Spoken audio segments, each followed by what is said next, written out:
O Palmeiras tomou um baque enorme nesse domingo e o técnico Abel Ferreira tem razão. É preciso vencer no próximo domingo no Allianz Parque para evitar um vexame, uma vergonha mesmo. Com todos os méritos que o Água Santa tem para chegar na final, para fazer o jogo que fez ontem, isso aqui ninguém vai discutir, ninguém vai tirar o brilho do que o Água Santa está construindo. Independentemente do que acontecer no jogo da volta, já está na história do Campeonato Paulista o que o Água Santa fez até aqui. Mas o favorito não mudou, né, gente? Antes da final, o favorito era muito claro para todo mundo. E ele continua sendo. Like do vídeo. Aproveita para se inscrever no canal e ativar o sininho das notificações.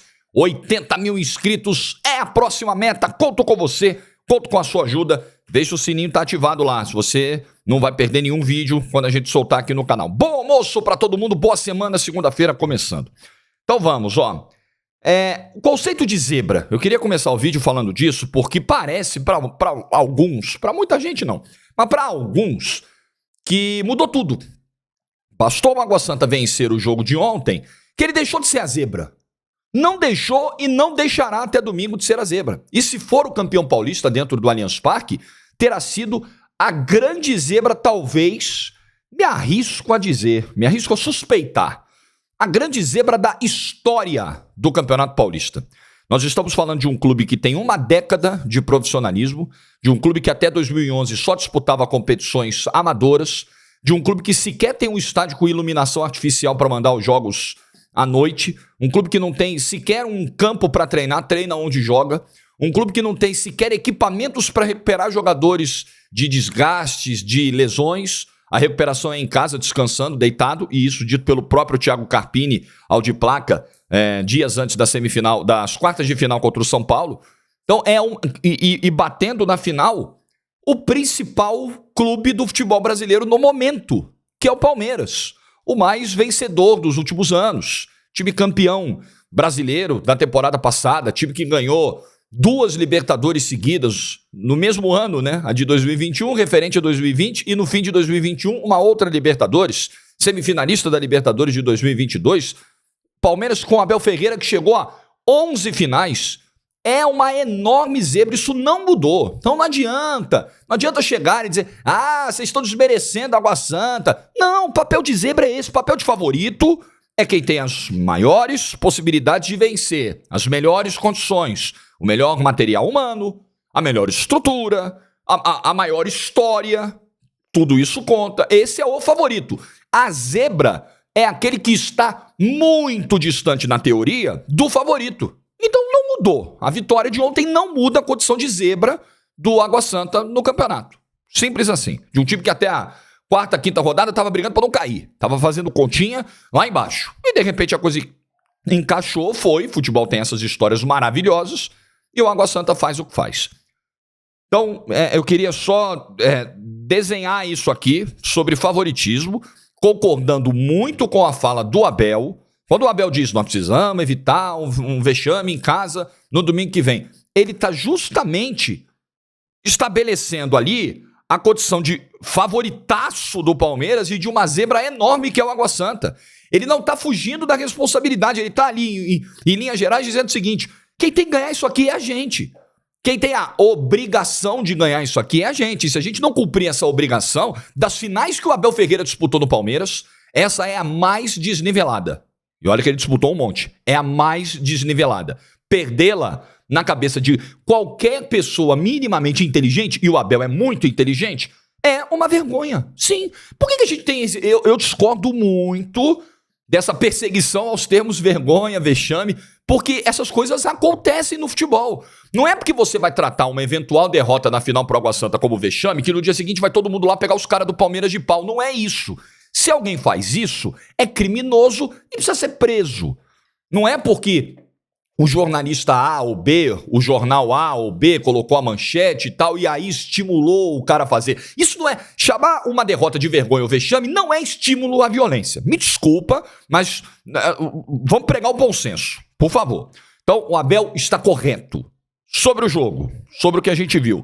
Não me parece salto alto, não me parece menosprezo do Palmeiras. Mas me parece que é o tipo do confronto que deixa o Palmeiras confortável, mesmo se as coisas fugirem da mão, na segurança de que é possível resolver no segundo jogo. Eu fiquei com essa impressão do segundo tempo do Palmeiras ontem. O que foi o primeiro tempo? Vamos pela ordem cronológica das coisas. O Palmeiras começou bem o jogo. O Palmeiras fez ali 20, 25 minutos bons de posse de bola, de pressão no campo do Água Santa. Primeira vez que mostraram o mapa de calor na transmissão, na metade do primeiro tempo, o mapa de calor do Água Santa era o time todo em bloco no seu próprio campo, com pouquíssimas saídas pro campo de ataque. E o Palmeiras lá dentro, atacando bastante, principalmente lá pelo lado do Dudu. No primeiro tempo foi isso. E o goleiro do Água Santa fazendo ali uma outra defesa. Teve o chute do Breno Lopes, esse foi mais difícil, que ele foi buscar no cantinho. Só que aí passou essa metade do primeiro tempo, o Água Santa, que estava numa estratégia de sair para o contra-ataque, foi conseguindo encontrar algumas brechas, principalmente pelo lado esquerdo da defesa do Palmeiras, o lado do Piquerez. Tanto que na transmissão o pessoal flagra lá na HBO Max um pedido do Abel para reforçar. Depois de uma bola que o Piquerez tomou nas costas, um lançamento para o Igor Henrique, que ele cruza e não encontra o Mezenga, o Abel manda o Breno Lopes voltar um pouquinho para reforçar, fazer uma dobra de marcação com o Piquerez e fortalecer o setor esquerdo da defesa do Palmeiras.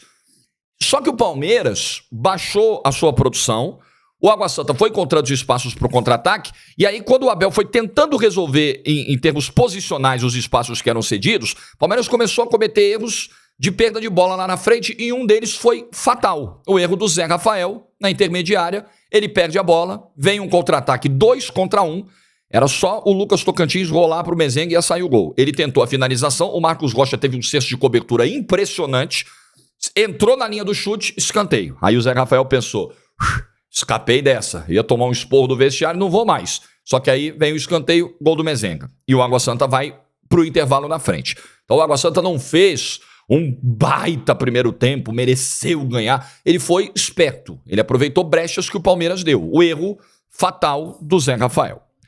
Vem o segundo tempo, vem a entrada do Endrick no lugar do Breno Lopes. Ah, você começaria o jogo com o Endrick ou o Breno Lopes? Bom, vamos lá. Numa final, você não arrisca tanto. O Tabata vinha jogando, aí o Tabata machuca contra o Ituano. Ele lança o Breno Lopes. O Breno Lopes entra bem contra o Ituano. A tendência, caso o Tabata não esteja recuperado, é manter o cara que entrou no lugar dele e deu certo no jogo anterior. Foi isso que ele fez. Tabata não recuperou, Breno Lopes começou jogando, mas ontem não foi tão bem. Nem foi tão mal, fez uma atuação regular. Mas acho que o jogo pedia alguma coisa diferente, até pela desvantagem no placar, e entrou o Endrick. O Endrick entrou bem, o Endrick faz o gol. O Endrick faz uma jogada individual em cima do Reginaldo e do Marcondes pela ponta esquerda. Jogada de Endrick, jogada que, à medida que ele for evoluindo tecnicamente, fisicamente, em termos mentais, essas jogadas elas vão aparecer mais vezes porque é da característica do Endrick. Então o Endrick está num processo gradativo de subida, foi importante fazer o gol, acabou com essa coisa do jejum, não faz gol no ano, fez e fez na decisão. Mostrando que não sente esse tipo de jogo. É normal, é um garoto de 16 anos e que está encontrando seu espaço entre os profissionais. Mas o Endrick entrou bem. Só que a grande surpresa do jogo foi o que aconteceu depois do gol do Palmeiras. Porque, baseado no que a gente tem do trabalho do Abel, na história desse Palmeiras do Abel Ferreira, e na distância cavalar entre os dois finalistas, muita gente pensou na hora, e eu também, agora vem uma avalanche do Palmeiras. Agora o Palmeiras vai tomar conta do jogo e o Água Santa vai sentir muito baque. Pelo contrário, o Palmeiras se desorganiza em campo, e aí vem muitas mudanças, entram os meninos, entra Giovani, entra Fabinho, que é um ponto que a gente precisa destacar sobre o elenco do Palmeiras. O Palmeiras se desorganizou, o Água Santa teve uma postura tipo assim, nós apanhamos? Então nós vamos lá bater. Se a gente ficar aqui atrás, a gente vai apanhar mais. Nós vamos sair para trocar com os caras. E aí o Água Santa teve finalização do Mezenga, defesa salvadora do Everton, bola na trave do Bruno Xavier. O Água Santa foi para dentro do Palmeiras. E o Palmeiras simplesmente parou de colocar o Igor Vinhas, goleiro do Água Santa, para trabalhar. Depois que sai o gol de empate, o Água Santa passa a mandar no jogo. Impressionante, incrível a resiliência, postura corajosa de um pequeno que chegou na final do campeonato e falou, não, nós vamos para dentro, independentemente da distância que existe. E o Água Santa foi premiado pela sua ousadia, pela sua valentia, com o gol nos acréscimos da virada do Bruno Mezenga, numa saída errada do Marcos Rocha. O Marcos Rocha via bem demais no jogo, muito bem no jogo. Ele vai atravessar uma bola errada, o David corta, o Patrick faz o lançamento, 2 caras que entraram no segundo tempo, passe pro Mezenga que tava mancando, tava do sacrifício, tava arrebentado do jogo, faro de artilheiro, 7 gols no campeonato, vai lá, faz o 2-1, justíssimo pelo que foi o jogo, merecidíssimo. Futebol não tem merecimento? Às vezes tem. Merecidíssimo porque o Água Santa buscou. O Água Santa teve frieza para segurar a pressão que tomou no início, inteligência para encontrar as brechas de contra-ataque, aproveitar falhas individuais e sair na frente, e cabeça fria para não se apavorar com o empate tomado no início do segundo tempo e peito aberto, coragem para chegar lá e atacar o Palmeiras. Espetacular o que fez o Água Santa ontem. Espetacular, digno de aplauso. Perfeito. Sobre o Palmeiras. Primeira derrota no ano. Em 15 jogos o Palmeiras tinha vencido 11 e empatado 4. Não é essa derrota que vai fazer a análise mudar. O ano do Palmeiras é muito bom. O título na Supercopa foi em grande estilo, com uma grande exibição. Verdade que naquele jogo o Palmeiras já deu sinal de algo que se repetiu algumas vezes na temporada. A quantidade de finalizações que o Palmeiras tem permitido aos times adversários. Ontem, segundo o SofaScore, foram 16 finalizações do Água Santa. 16. É muita coisa.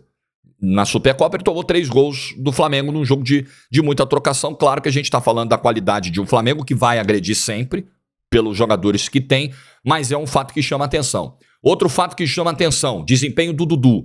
É ruim. Temporada do Dudu é ruim. E é um cara complicado de você tirar do time, por tudo que o Dudu representa.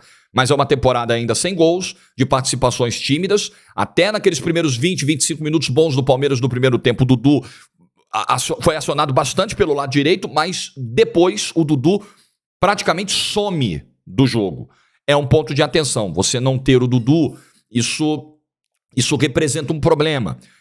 Você ter o Endrick para encaixar no time, você tira o Rony de dentro da área, onde ele tem rendido melhor, e joga o Rony para a ponta, onde o Rony não foi tão bem ontem, mas como sempre lutou muito, correu muito, participou muito, jogou bolas na área, fez o que dava depois da entrada do Endrick, de uma readaptação do trio. Mas o Abel precisa encontrar. O Abel parecia próximo, pelo menos no jogo contra o São Bernardo, o Tabata pareceu uma solução muito funcional, mas a gente precisaria ver mais vezes. Só que o Tabata machuca no jogo seguinte contra o Ituano. É algo que o Abel precisa entender. Principalmente, acho que menos a questão do Rony, que também é importante, do posicionamento ideal do trio, que para mim parece ser dentro da área hoje, como falso 9, mas principalmente a questão do rendimento do Dudu. Essa questão tem me chamado um pouco mais atenção. E aí sobre elenco também. Palmeiras tem 9 jogos para fazer em abril, já fez 1. Quarta-feira, um jogo em La Paz, de uma logística complicada, de um grau de complexidade terrível. Você joga 3.600 metros de altitude. É um jogo totalmente atípico, totalmente diferente. Num grupo que não é tão fácil quanto o grupo da Libertadores do ano passado, onde o Palmeiras não pode se dar o luxo de perder pontos e talvez não pode se dar o luxo de poupar muitos jogadores.